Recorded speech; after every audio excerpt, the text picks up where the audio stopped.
On behalf of President Biden and Vice President Harris, I welcome you all to National Small Business Week. Of course, we've had several different events all across not only our region, but SBA at large. We're doing webinars, seminars, in-person events. We are giving awards to small business persons of the year. We're recognizing them for their strength, their resilience.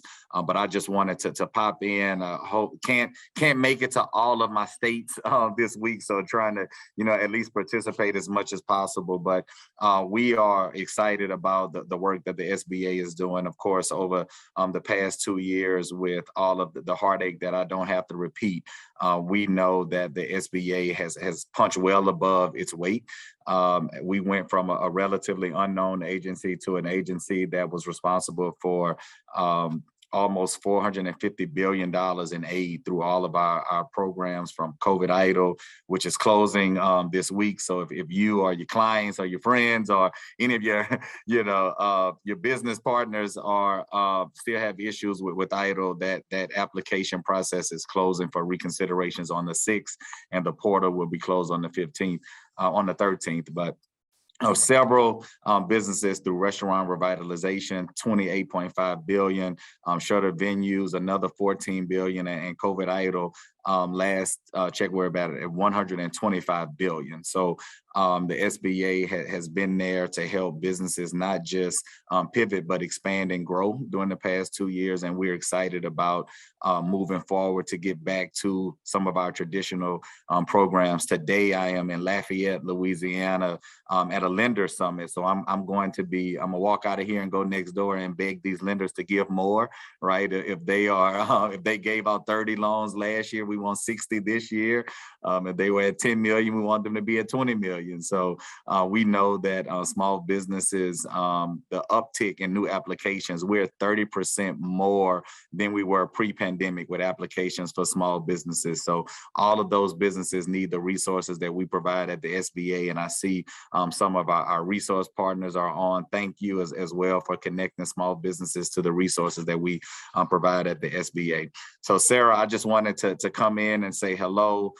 Thank you all. I did have an opportunity to come to Oklahoma in late March, but I will certainly be back there, as I have some friends from my previous life.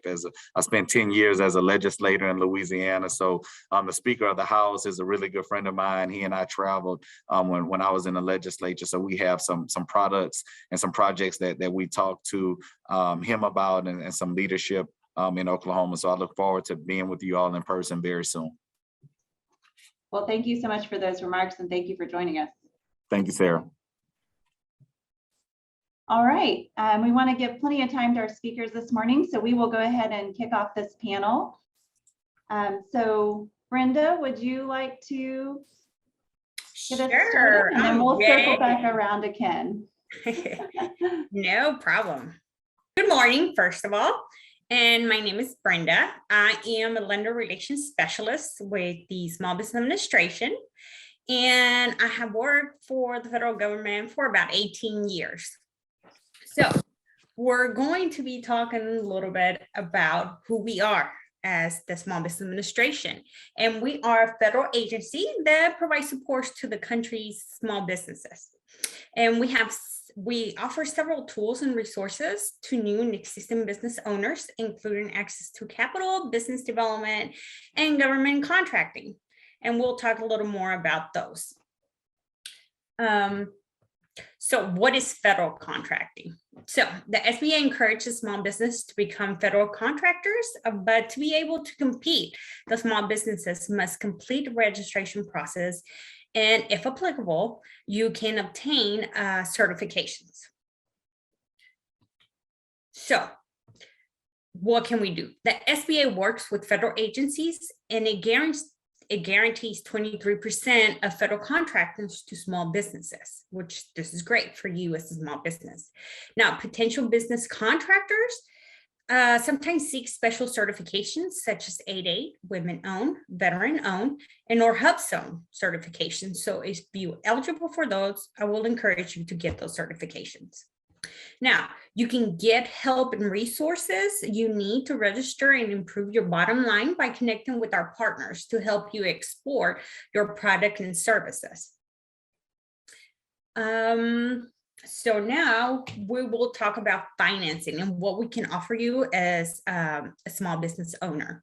So we offer different types of financial resources for small businesses, which includes our 7A 504 microloan programs.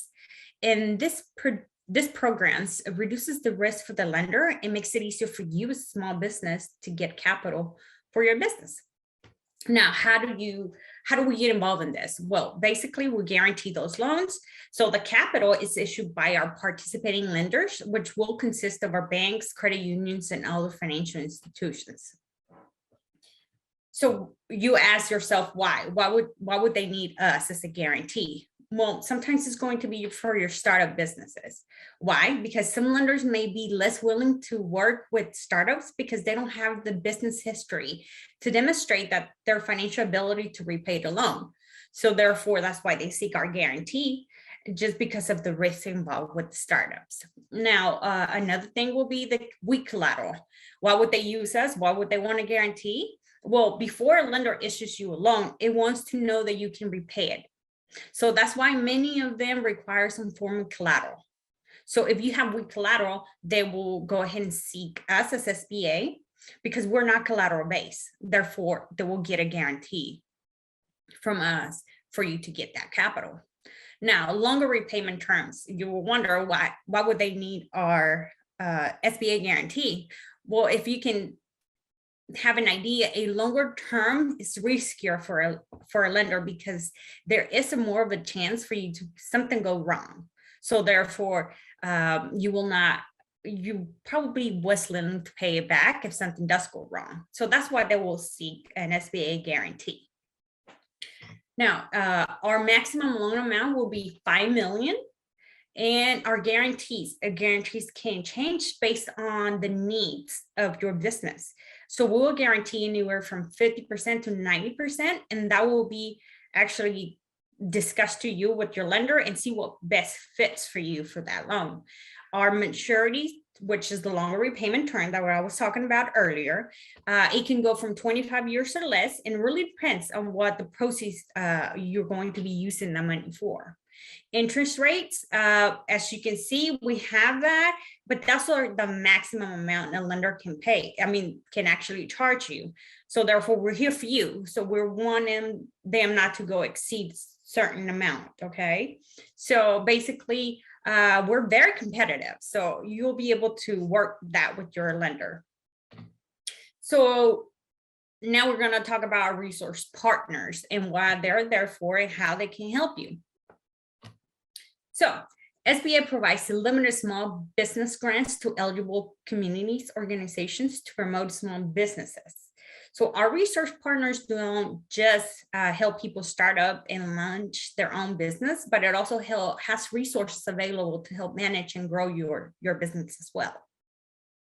Now, for here in Oklahoma, we have, and I'm just naming a few, but we have SBDC, SCORE, and Women Business Center. And those our partners offer counseling services and low-cost training. And this is available to both new and existing business owners across the United States. There's also mentor programs that connects new businesses with retired or existing businesses owners to create that mentorship that you need. And also I have some information there. As you can see, the training, the counseling helps with the federal contracts. If you are brand new, they will help you with your business plan. So they're there. This is just a few things that I have named here, but I'm pretty sure if you think about it, they'll have it. They'll be able to help you with that. And SBDC will actually talk in a minute about that stuff. I have provided you with the information I have here for SCORE, the SBDC, and the Women Business Center. And in case you need to get in contact with them, I have provided that information for you. Now, what is our website? So our website for SBA.gov can offer you pretty much it can be overwhelming actually. But if you need something from it, we offer it. We have business guides, funding programs, federal contracting, learning platforms, local assistance. So all of that information will be there for you. And if it becomes way too overwhelming, you are more than welcome to email us and ask a question through our sba.gov/OK, which is for Oklahoma. And we are more than willing to go ahead and help you out with any questions you may have. Now, I have provided my information and my partners, and we are a lender relations specialist. And like I said, just because we focus on that doesn't mean I won't be able to answer any questions for my partner as well. So that's it. And I think we'll have some open questions later on. And thank you. Thank you so much. Does anyone have questions for Brenda now? So of course, I'll mention while all of our speakers today are joining us from Oklahoma, their programs are also in other states. So by going to the SBA.gov website, you can find who the contact person is in your state for the lender relations specialist, for the office in your district, and so on. And we will be sharing links to all those websites as a follow-up from today's webinar. So you can find the person in your state to connect with. All right, Stephanie, I will hand it off to you to share your screen. And thank you for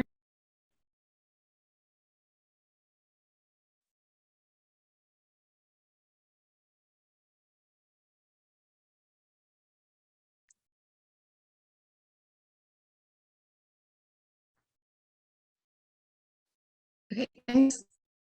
Thanks, Sarah and Brenda. So Brenda mentioned America's SBDC, and I'm with the Oklahoma office. My name is Stephanie Baker. I've been with SBDC since September 2020, and I really enjoy helping my fellow Oklahomans with their business needs. So we have a team of about 20 advisors. We all have different backgrounds. My background professionally is I worked in the food industry for manufacturing. I was working as quality assurance manager at a flour and corn mill here in Oklahoma. So I have some experience with food safety auditing, different food safety programs, some certifications there, and I have a degree in food science from Oklahoma State University. Personally, my family has a dairy farm here in Meeker, Oklahoma. And so I have some experience with the food and beverage industry. What we do at Oklahoma Small Business Development Center is we help startup and existing businesses. So the SBDC provides confidential, high quality, no cost entrepreneurial and small business management advising in order to help Oklahomans start and grow businesses. We're committed to helping Oklahomans' economy one small business at a time. Our goals are to increase revenue for businesses, support jobs, reach as many clients as possible, and start new businesses.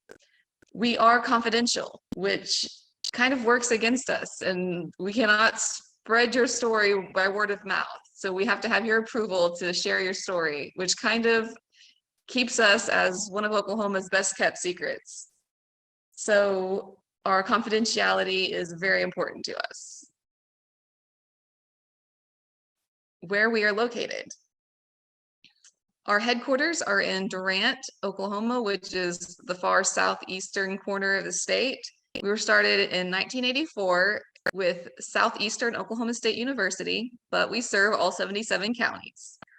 We have centers located all across the state, and we work in partnerships with universities, colleges,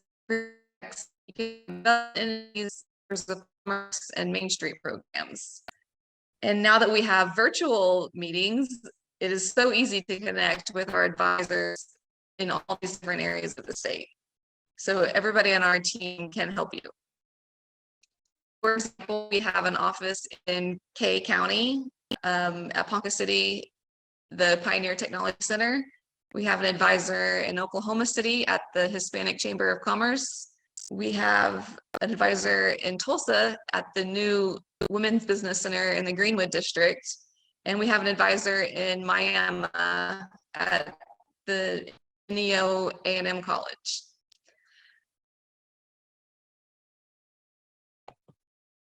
But if you're not in Oklahoma, here's the links to find the SBDC near you. There's one in every state and territory, and we all have the same goals. And in 2019 to 2020, the SBDCs helped start up 18,000 new businesses. And in 2021, we helped a lot of our clients with the PPP applications to help them get the resources available through pandemic relief. And so how are we funded? As Brenda mentioned, we are funded by the U.S. Small Business Administration. This provides federal funding, but it requires a dollar-for-dollar match. And the state funds come from our host partnerships that I mentioned, the chambers, the colleges, the tech centers. They provide matching dollars. So the host centers typically provide the office space and the HR benefits for the advisors.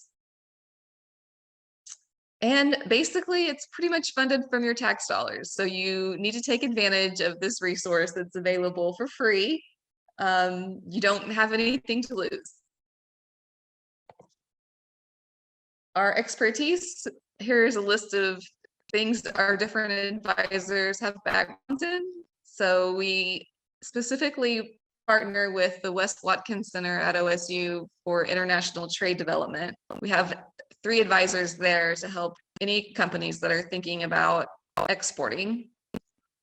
We partner with the Oklahoma State University Robert N. Kerr Food and Agricultural Products Center, better known as FAPSI. We have our market research headquartered there, and so we can conduct market research for your business and your location to help you with your business. And we have a tech launch center that we've created in Durant because we've seen a need for innovators who are creating new technologies to help launch their products. Another service we offer are these 1-hour free workshops that are Zoom meetings just like this. I think the best part about these workshops is that you can ask questions to the presenters during the workshop. If you happen to be near Tallahena tomorrow, we have an in-person workshop for short-term vacation startups.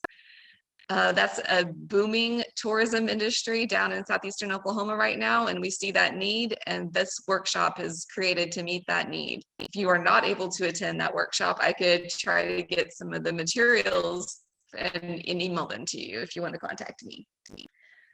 So these workshops are designed to be interactive. The business startup and business smart workshops are held monthly.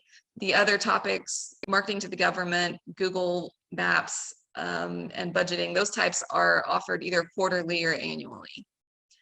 And so if you follow us on Facebook, Twitter, LinkedIn, or get on our email list, we'll continually update you on the new workshops that are coming out. So here's a link to register for free one-on-one advising and my contact information. You can just go to oksbdc.org and click on the request advising button or use this QR code to register. So that's pretty much the end of my short presentation about our services. So if you have any questions, feel free to ask, and I will let the next speaker go. Well, thank you so much, Stephanie. Does anyone have any questions right now for Stephanie? Well, we really appreciate it. Our goal for today's webinar is to help keep these sort of resources from being the best kept secrets, and to connect you all with small business owners in our communities. So thank you again. Sarah, there's a comment Yes. from Julianne. What's the most common mistake that businesses that come to you make? Might be a good question for SBDC. Yes. Well, I think one of the more common ideas for a new business startup is, I'm going to quit my job to start this business. That is probably one of the worst things you can do. So I would definitely say that's one of the most common mistakes. I mean, I don't know that it becomes a mistake, but we advise against that. But a lot of people think that that's a good idea. So another similar one would be, I'm using my retirement to fund my business. Hopefully that has not happened by the time you ask that question. And so I say those are maybe the two more serious mistakes that people make. That's great. What about SBA? Are there some common mistakes that you see folks making when they come to you, or do they end up finding you because they've already made a mistake and they're trying to resolve it? Well, the one thing I see a lot is they just launch their business, but they don't have a business plan. Major problem. You should always have a business plan together, because that business plan will change within time, every time. You got to update it every 2 years, every 3 years, 5 years, depending on what kind of business you're having. But major fail if you don't have a business plan. Oh, and talk to one of our partners. Definitely you need to talk to one of them. Thank you so much. That is great advice. All right. Well, with that, we will continue on with our speakers this morning.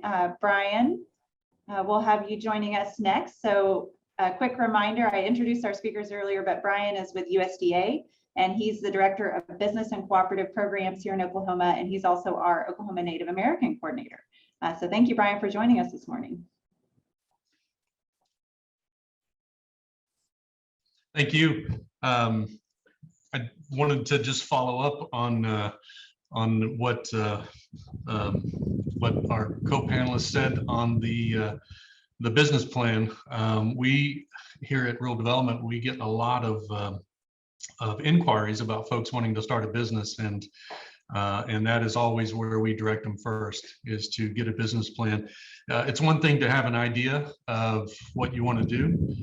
It's another thing to actually have that on paper and figure out the direction that you want your business to grow. And then the other thing is, we have seen a lot of folks that think that the more that they can sell or the more that they can produce, the better off they're going to be. And so we've seen excessive growth or growth that's too fast hurt a lot of businesses. So you just have to be prepared. And certainly the other resources that are here today are going to be very helpful for that. So good afternoon. Thank you so much for having me. My name is Brian Wiles. I'm the, as was mentioned, I have the business programs here in Oklahoma. And I will preface that with saying that if you are in another state, regardless of what state you're in, I have a counterpart in each one of those states. And so I would encourage you to reach out and find out who your business program directors are with USDA Rural Development in those other states. And if I can assist in any way getting you in touch with some of my counterparts in those states, I would be glad to do so. For those of you that don't know, Rural Development, it's actually not the name of our agency, although we kind of go by that. That's actually our mission area.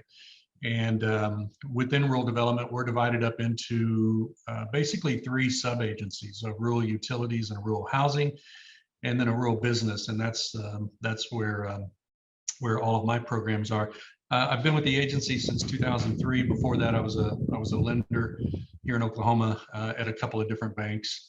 And so I come from a lending background, and did work in the housing section for a short time when I came to work with the agency, and then moved over to business programs, and that's where I kind of found my home, and that's where I've been since 2007. So the first thing that we're going to talk about whenever we are talking with potential business owners, existing business owners, or maybe even lenders or municipalities. We work with just about anyone.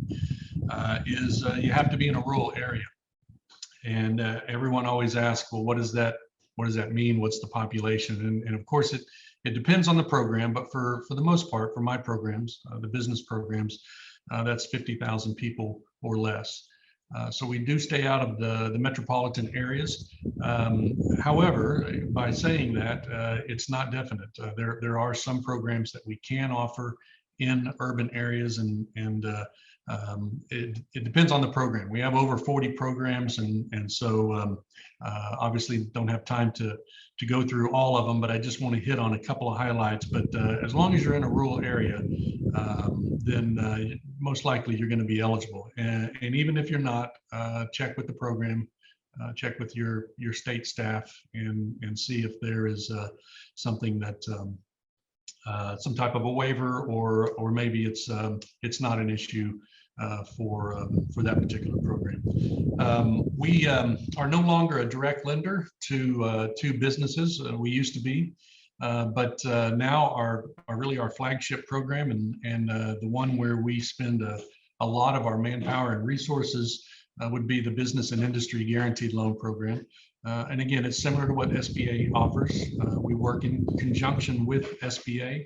We can partner with them in some cases, and we can leverage their funding, and they can leverage ours, and we can try to stretch our funding dollars. The main thing is whatever makes sense for the borrower and the lender. But the Business and Industry Guaranteed Loan Program, or shorten it to B&I, we work with lenders across the nation. Any lender is eligible if they are a national bank, a state chartered bank, if they're reviewed by FDIC or maybe the OCC in Oklahoma, or other counterparts in other states, then they're eligible to use the program. We don't have a preferred lender list or anything like that. We'll work with any new lenders that may not be familiar with the program. But what the borrower gets is again, a guaranteed loan program. Now, these are fairly large loans. Our average loan size here in Oklahoma is about 5.7 million. So oftentimes we will pick up at that $5 million mark, where SBA leaves off, and we will do some of the larger loans. These loans can get very large. They go up to $40 million, and in most cases that's for a co-op. But we also have a $25 million limit for just regular businesses. Any type of business that we look at, as long as it again is in a rural area, or the project is in the rural area, would be eligible, with the exception of, we have to throw these exceptions out because they are redlined, and we're not able to offer assistance. But if it's casino related, anything to do with marijuana, we don't do things like racetracks and insurance companies and fraternal organizations and so forth. So there's a list of the ineligible, but fairly small. We don't run into that. What we do see a lot of is, of course, here in Oklahoma, we see a lot of oil and gas, but we do a lot of retail. We do a lot of commercial real estate, and we do a lot of manufacturing and hotels in rural areas and so forth. So what the borrower gets, what the business owner gets, is they get a similar to what the benefits of SBA are that were shared on a previous slide. You get a competitive rate, and oftentimes with a startup, most lenders are not going to do that without some type of a government guarantee, and so we can offer an 80%, or in some cases a 90% guarantee to the lender. We let you negotiate the best deal with the lender, and as long as it meets the requirements of the program, that means we can issue the guarantee at some point. So it's a great program. It's a flexible program.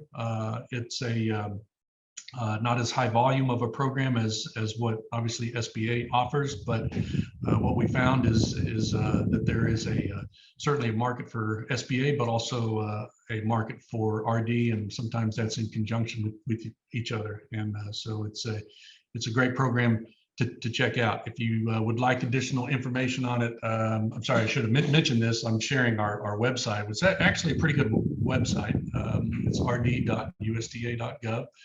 Simply go over to programs and you can look at all of our different programs here. And these are the business programs, some of which are a little more well-known, others are lesser known, but these are all of the programs that we offer. We are not a regulatory agency. We're not an enforcement agency. We are a funding agency in everything that we do. We have zero discretionary funds at the state level. Everything we do is based on programs. So everything will funnel through these programs. I mentioned that we're not a direct lender. That is true. However, we do have intermediaries that operate all across the different states. We do loan money to those intermediaries, and they in turn loan it out in their service area. That's called the Intermediary Relending Program. And so it would be prudent to check to see if there are relenders in your area to see if maybe that would be a good fit, especially for small business startups too. What we found is with IRP, the expertise with the intermediaries is there. They're out in the local areas. They know the business, they know the owners, they know the market, and we find that we can rely on their expertise to ultimately get these funds out the door. But intermediary loan, there are several lenders across Oklahoma. I think we're up to 9 right now. Some operate statewide, others operate just in a few counties. But certainly check out that program and see if there is a relender in your area if you are a small business. And these are designed for the smaller loans. Maybe well, as small as a couple of $1,000s all the way up to perhaps $250,000. So certainly check out that program. That is the Intermediary Relending Program. And real quick, I want to talk about grants. First of all, there are grants available. Second of all, they are very competitive. Be very careful as you're looking through the federal arena of grants. There are a lot of unscrupulous businesses out there that will take your money and tell you that they're going to get you a grant. That's generally not the case, or it's generally not even needed. In our case, we have a business development grant. We work with municipalities, Native American tribes. We work with nonprofits to ultimately benefit small and emerging businesses. And so there are development grants all across the state that we've done. These can be some really nice projects. We have done numerous projects in small towns, as have other states. And ultimately what drives this program, again, I'm talking specifically about the business development grants. What drives that program is job creation and a benefit to some type of a small and emerging business. And the definition that we use for a small business is generally less than 50 employees. So that's a great program to check out. Funds are limited. It is extremely competitive. So if you are a business owner or you have a need for some type of assistance in a small town, maybe there's a building there that the city owns that needs to be rehabbed, and then you can go in and lease that building from them, or something like that. Or perhaps there's a large equipment capital purchase for equipment or real estate or something, and you would like to look at some assistance there. We work with the municipalities and the nonprofits, the economic development entities, and also tribal organizations to see if that is going to be a fit. So definitely check that out. Generally around the beginning of the calendar year is when those will be due, although it does move around a little bit. And I would be remiss if I didn't talk about a couple of other funding options. We work with electric and telephone co-ops and small municipal power providers to provide funding for small businesses. These are 0% fund loans. And so that can sometimes be an option if you have an electric co-op in your area or a telephone co-op and you have a need for some 0% money. There's a possibility there. But as you can see, there are a lot of different programs that RD offers. And the main thing, again, it's taken me a long time to just figure out my own programs. I have a hard time figuring out everybody else's, and so I learn something every time I do something like this, especially about our other federal partners too. So, but the main thing to take away is that rural development is operating in all of our states and territories. My counterparts are in Arkansas or Illinois or Kentucky. They offer the same programs that we do. So please reach out if there's something that we can do and some way that we can help. And we would be glad to either get you in touch with your local folks, or if it's not here in Oklahoma, try to figure out what we can do to assist. And so I know Sarah's going to share the contact information, and so please reach out, and I would be thrilled to talk about your project or your business startup or what have you. So thank you very much. Thank you so much, Brian. Again, just a wealth of resources there at USDA. And I know that this webinar in this hour is really just scratching the surface. So we definitely will be sharing all of the links to these websites as well as where to find your local contacts for these programs. And of course, the recordings of these webinars. All right. Ken, can we hand it off to you?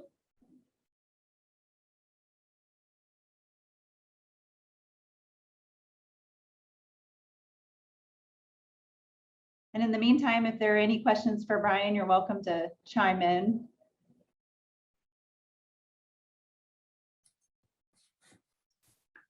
Sarah, while Ken's getting set up, I'm just curious. I think Brenda mentioned the need for a business plan, really critical. And I think you said partners are a place to go. Just general tips for a small business, where you go to get help developing your business plan, which might be a first start. I suspect there are a lot of choices.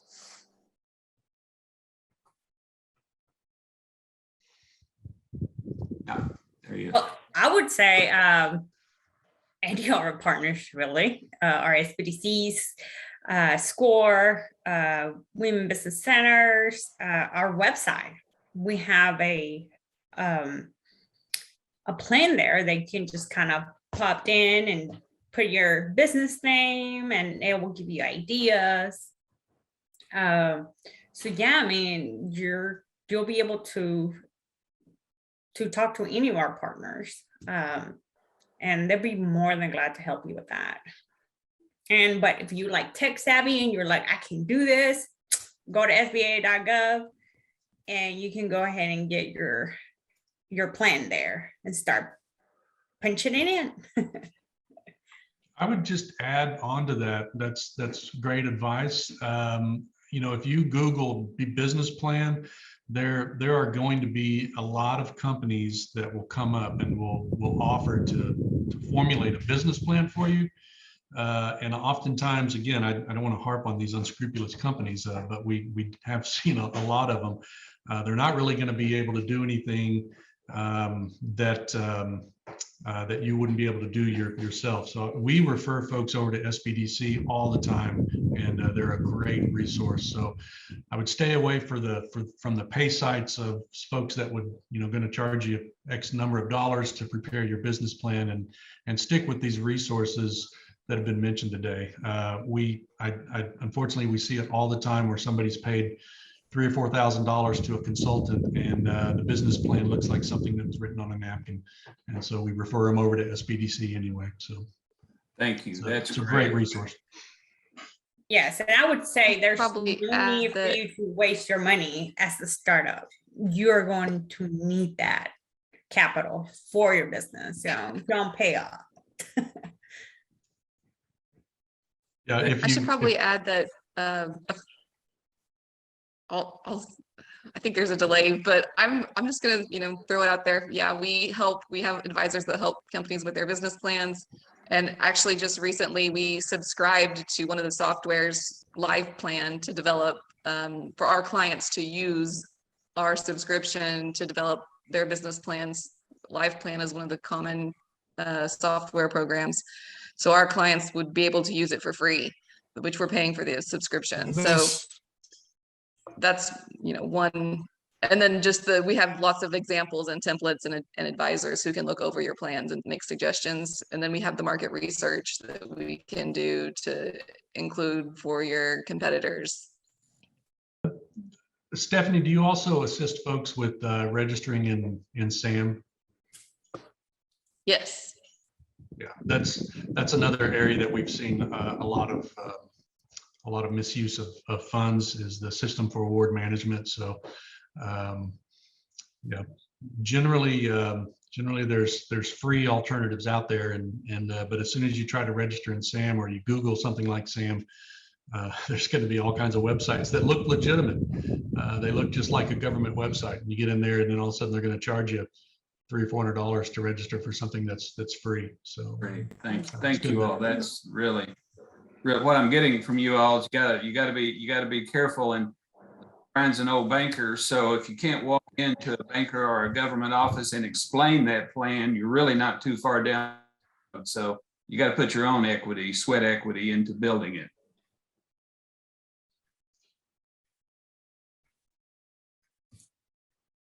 Thank you all so much.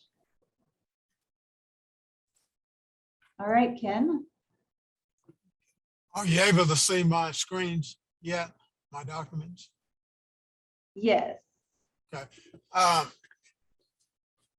Let me first just say at Commerce, as far as small business, Commerce main activities is national recruiting. It's exporting, helping businesses try to export. We do a lot of things community development wise, helping communities get their capabilities and attractiveness increase to attract business, and of course to help them maintain businesses. There are teams that do those things. I'm a one-person liaison when it comes to small business questions. So normally I get questions on, I want to start a small business, what do I do next? The presenters before me are real keys, because many times I'm going to refer them or suggest they become part of the Small Business Development Center clientele.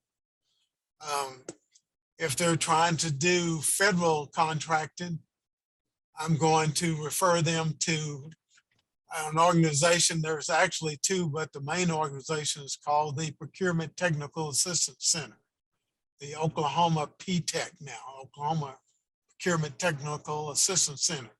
Those are for businesses who are going to try to be doing federal contracting. If they're talking about doing state contracting, then I'm going to refer them to the Office of Management Enterprise Services, to the Central Purchasing Division, or the Properties and Construction Divisions. Of course, here at Commerce, we do not have resources. We don't make loans. We do not provide business grants or business loans or that type of thing. We're usually the very first or the initial point of contact. And then I had to direct them to those resources or programs that's going to work with them more permanently. But in doing that, I will also, we have some information on our website. One is a small business startup guide. I had to wrestle with our marketing people because I like truth in advertising. And a lot of times they put the titles on things that makes it look like we're more involved than what we can be.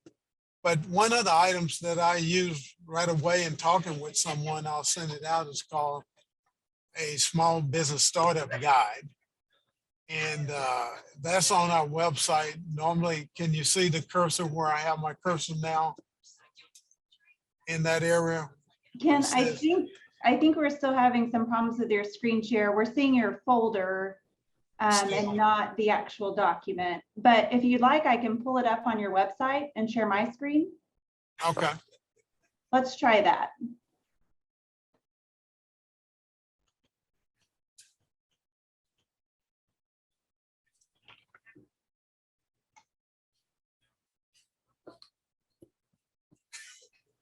All right, I'm going to share my screen, Ken, and pull up the website. And you're going to show the small business startup guide.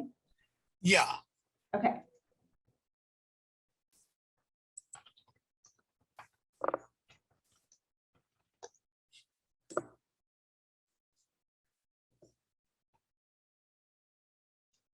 All right.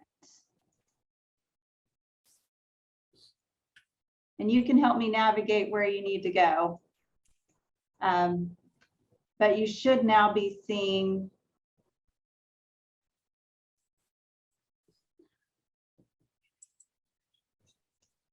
do I see head nods?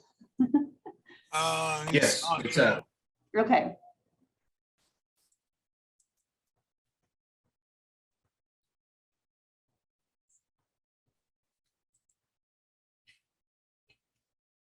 About how to start a business. Go there and then click on that icon there. There we go. Okay. All right, we're there. I usually take them to this particular document first because it makes them know that there is a lot more information that they need to cover and getting started, even before they get to the Small Business Development Center. The initial organizing, a lot of people don't know what you mean by your tax entity structure. They don't know that means that you're operating either as a sole proprietorship, a general partnership, or you were formally filed to create a limited liability company or corporation. You have to formally file with the Secretary of State to do that. They use the term register, which is used by more than one agency, but when you're talking about registering to establish your tax entity structure, you're talking about filing with the Secretary of State. Now, some other agencies use that word registering in a different context, but we usually go with this particular guide. We'll send this out to people, and it has some key errors on it that we can then talk with them later once they get this. As you scroll down, Sarah, you'll see that it gives more information about registering with the Secretary of State and so forth. But then the next key error, and you scroll on down, the next key error is about licenses and permits and operating requirements. And the word operating licenses and permits are used interchangeably. Sometimes if you're in business, you have to have a personal license, like if you are an engineer or you're doing a doctor or attorney, or if you are a cosmetologist or barber, you have to have a personal license to do that. As far as construction in Oklahoma, it's real critical to know that a lot of areas of construction, even to be a general contractor or a subcontractor in Oklahoma, you don't have to have a license. But if you're involved with the areas of plumbing, heating and air, electrical, there's a law that says those areas that you do have to have a personal license and be responsible in being regulated. But a lot of people don't know in other construction areas, you don't have to have a license and they're not regulated. And so you need solid contracts when you're dealing with the other areas that aren't regulated. Of course, you probably need a contract in doing anything. But that's another key error we make people aware of, that they may need a license, some type of license or operating permit or something to carry on their business. And that's separate from their entity structure, whether or not they're a sole proprietorship or corporation or just a sole, a general partnership. These are key terms we try to get them aware of. Scroll on down, Sarah, if you would, on that document.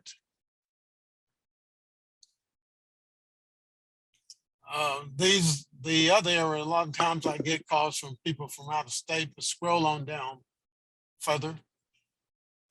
Okay, the other key area is we get to talking to them about financial estimates and projections. And the important to know on how to project how much revenue they can even try to think of, generate in a short period of time, a half year, a quarter, or more importantly, an annual type of projection. We also tell them they got to think about the ongoing costs and expenses dealing with that. I will use the word cash flow. But at this point, you can scroll on down. That is when I really tell them that they need to get other systems and they need to contact or get associated with the Small Business Development Centers or SCORE or the Women's Business Center. The Women's Business Center is under Rural Enterprises Incorporated. They have a contract with SBA to provide services as the Rural Business Center.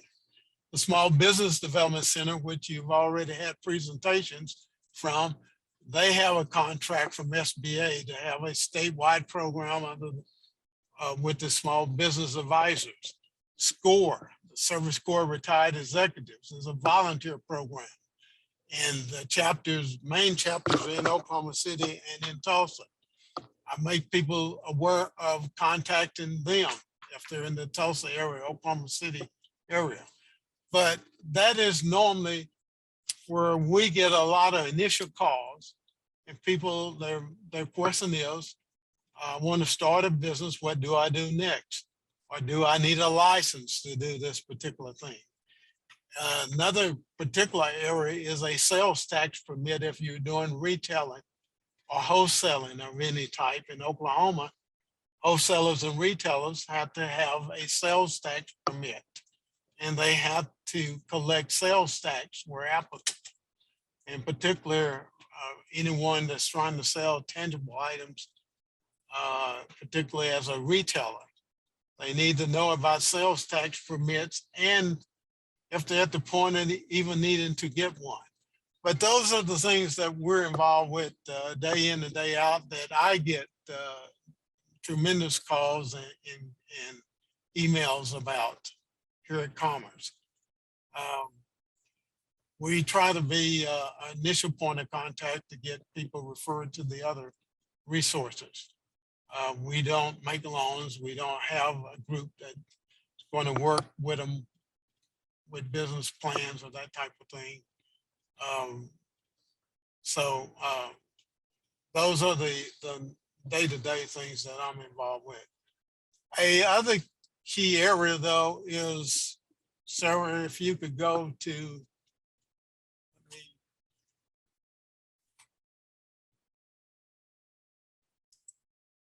we're involved with, also I get calls about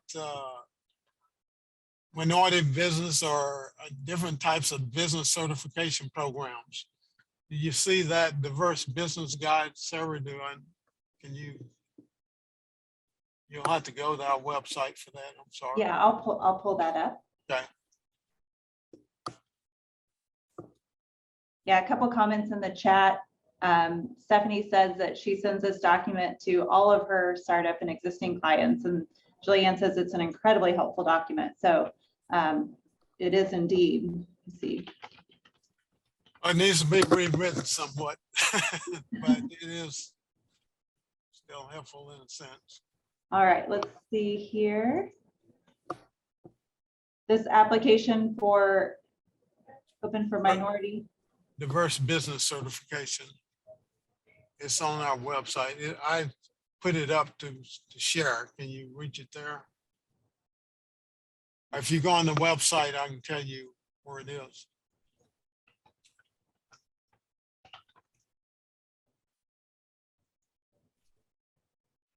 Oh, there we go.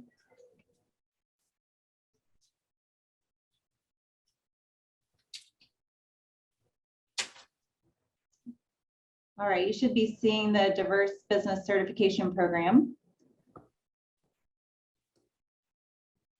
Okay. Not seeing it, sir. Okay. Okay, great. This past year, we we have not had any kind of program to identify businesses, for them to identify themselves. So to do that, you have to have a database. And this is actually a database where businesses can get certified to do business. I mean, to be identified as to what type of business they are, what they can do. And we can capture them now in a database. Now, there's not any mandate that any state agency or any source have to utilize them. But on occasion, we get calls from companies, particularly companies that may have federal monies, and they're looking for minority and women-owned businesses. We get those kind of calls all the time. So we're telling businesses, you can stop it there. We're telling businesses to get in that database to get certified. It's a certification application that they'll have to go through. But it may be worth their while if they're trying to be at a source that they can be identified and can be referred to. It does not automatically get them involved with doing state contracts. You still have to go through the Office of Management Insight and Enterprise Services and the Central Purchasing or the Properties and Construction Division over there to actually get their contracts. They actually tell you to get registered as a vendor through them, which is a $25 fee for each area that you want to get registered to do business with them or to receive information. So this is new, and we are encouraging companies that if they want to get in that database to go ahead and certify, to fill out the certification information to do so.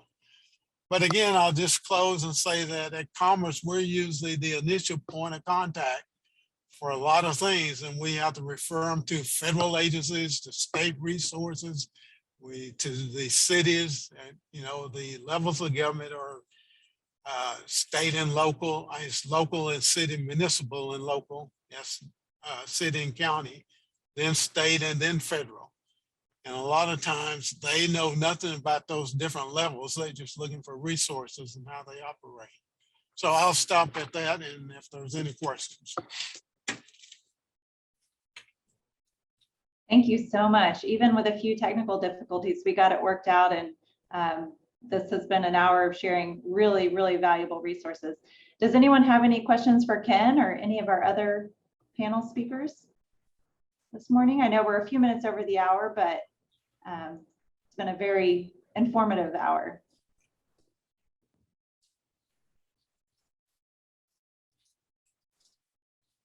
So Julianne says it's been incredibly helpful and she loves the resources. And just a reminder, we will be sharing all of the resources that you saw here, links to those websites, as well as eventually, once we get all of these webinars recorded, we'll be hosting them on our websites and sharing those with you as well.